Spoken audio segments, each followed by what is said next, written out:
Right, it's Graham Healy from Rise Up Australia, Brisbane. And in the background, we have none other than the terrorist appeaser Albanese, or as they've called him, yes, Sir Albo Fat. And of course, the meme behind me there represents Yasser Arafat. Now, why this is appropriate, Yasser Arafat, of course, an absolute terrorist, founder of the PLO, and the PLO is basically Hamas. And as you can see, the tea towel that he wears over his head with the checks, the Free Palestine groups that march with terrorist flags and also seated with terrorists in Sydney, especially Sydney, Melbourne, and they've had several marches in Brisbane over the last 2 years. This is who this character belongs to.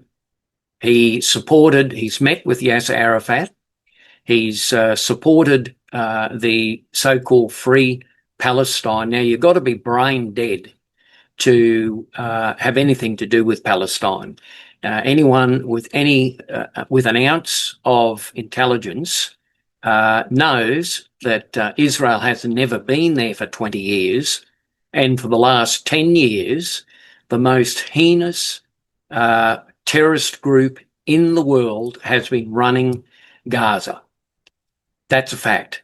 And all these lefties, it's mainly lefties, honestly, they're just brainless, absolutely brainless, because the propaganda machine by radical Islam just sucks them up, uses them like you wouldn't believe.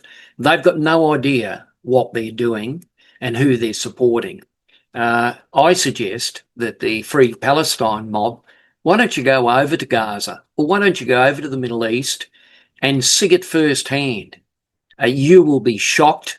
And when you get the reality check, if any one of them went into an active zone in Gaza, Hamas would kill you on the spot. I know that. I've had several of my associates that have not only fought in the Middle East, but, understand the mentality of radical Islam. Now, when I say radical Islam, we've got radical Islam in Australia. We've had this idiot behind me here, Albanese, and his whole government appeasing terrorists for the last, well, ever since they've been in power, actually.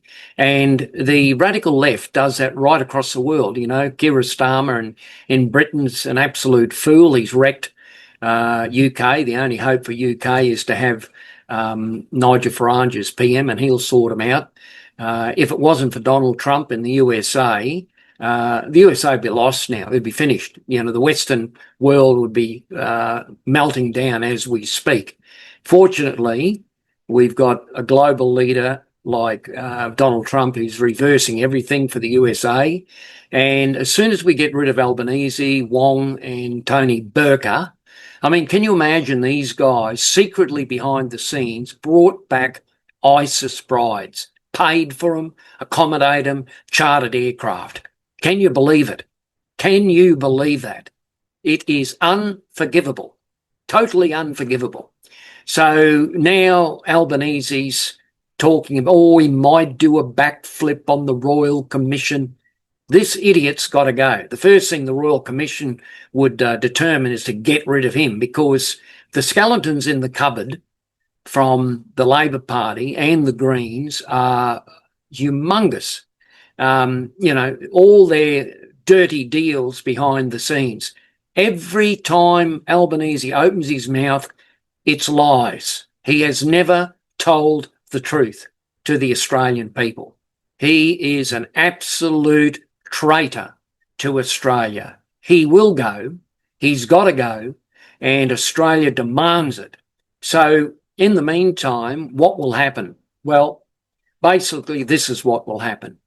Whether the Governor General or the Army or whatever, there will be a double dissolution and there will be a referendum on free speech. Now, I've predicted this for 6 months.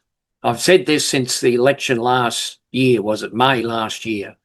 And the only reason that Albanese's in is because we had no opposition, because the Liberal Party was trying to go woke, believing in climate change and windmills and all this other stupid. It's just fantasy. And the fantasy, net zero and all this, the fantasy was destroying Australia's economy. Now, we're well over $1 trillion in debt now. We owe money to foreign banks. And all of this is totally unnecessary. Anyway, I'm not going to get into the financial situation of Australia, but by God, you know, we've got lunatics in charge at the moment. So, when will the double dissolution occur? I believe they will call the double dissolution probably about April.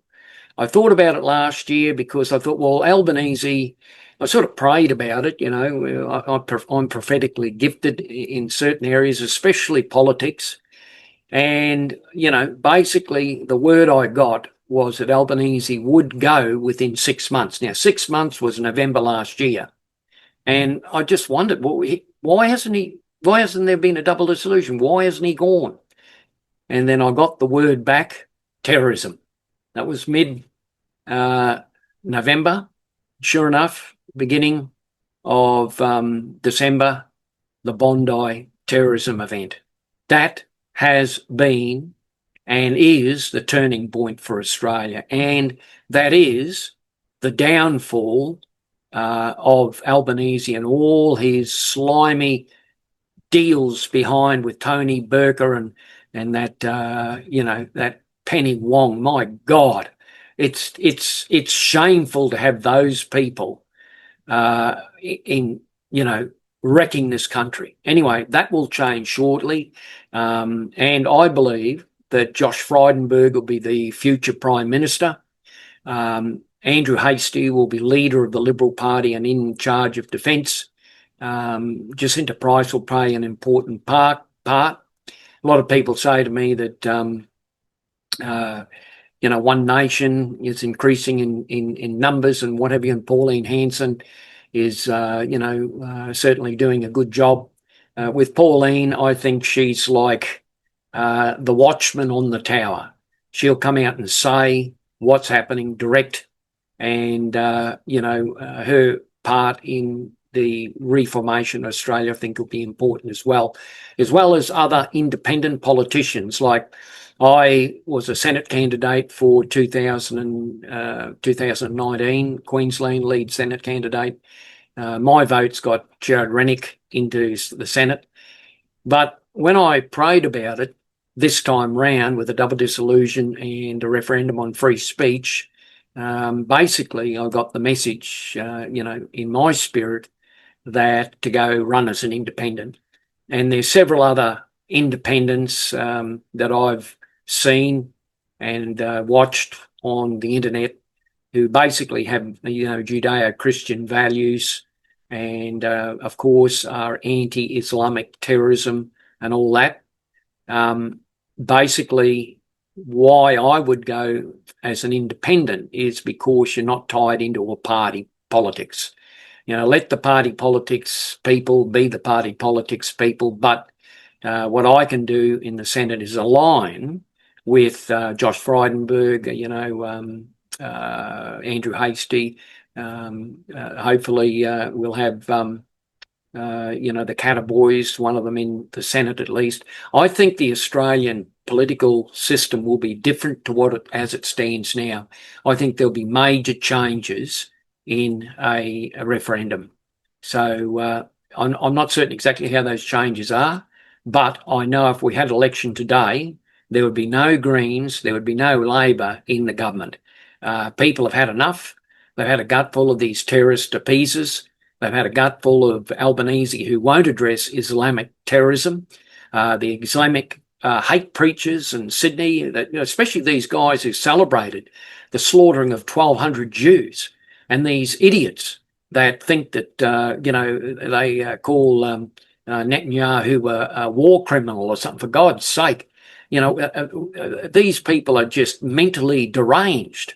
If say, for instance, Brisbane here, where I'm living at, we got attacked by terrorists and they killed a couple of thousand people, just slaughtered them in the backyard. Haven't we got a right for self-defense? Hasn't Israel got a right for self-defense? And the fact is that Israel has never been the aggressor. It only responds to terrorism attacks. That's it. Right across the board, never been the aggressor. It's never gone out to on purpose slaughter people like the terrorists do.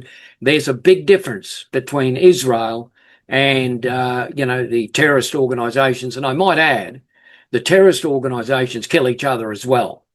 So there's a real issue there. There's a real issue with Islam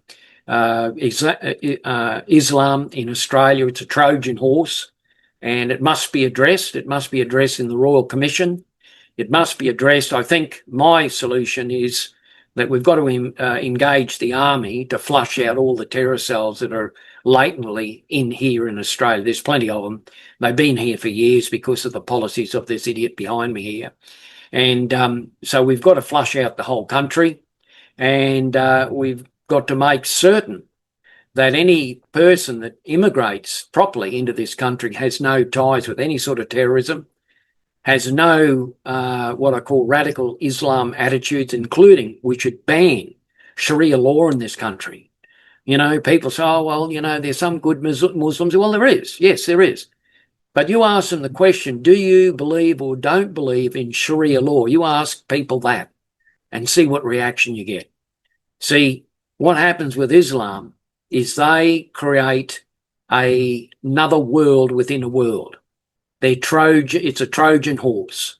They will bring the Middle East to Australia. They're not interested in assimilating. They want to dominate. And the plan is right across the world, and it has been for thousands of years. It is not a religion of peace. It's a religion of war. So that's Graham Healy, the Healy Report. And we'll see what happens from here. But this year will be a very, very interesting year. Over and out. Have a great day, and keep your eyes peeled, because I don't think that the terrorist attacks are over just yet. Okay. Have a great day. Graham Healy, over and out.